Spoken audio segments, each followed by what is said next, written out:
Two barangays in Malabon are still submerged in flood 3 weeks after a nearby floodgate got damaged. Here's the story.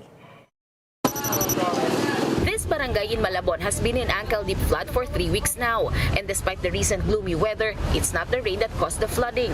Apart from the hassle of traveling in and out the village, residents complain about their home appliances being washed out. Parents also worry about possible health concerns. Pagod na nga kami kakalinis sobra. Kasi may mga bata rin kasi ang dami nang lamok, sobra, tas ang baho ng tubig, sakit sa sakit sa ulo, sakit sa tiyan yung amoy. Others are also getting tired of having to clean up non-stop. Perwisyo, hirap, araw-araw, ganyan. Minsan di ka makalabas. Mahirap po, araw-araw naglilinis kayo, ganyan. Lilimas.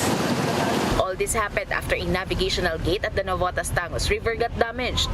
Repairs for the damaged floodgate was supposed to end earlier this week. Ang damage talaga dyan, ang nag-gate kasi wini-welding underwater. Kasi naka-open siya pag ibig sabihin naka-open siya, ang pinaka-gate niya naka-subvert sa tubig.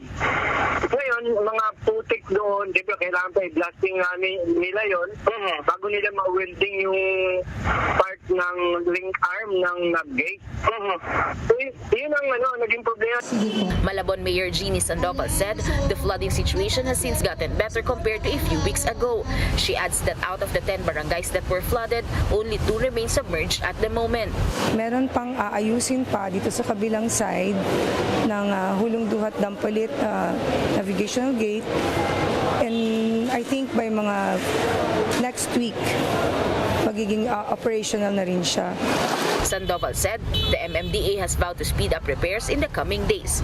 For News 5, Jem Avancenia, we are One News.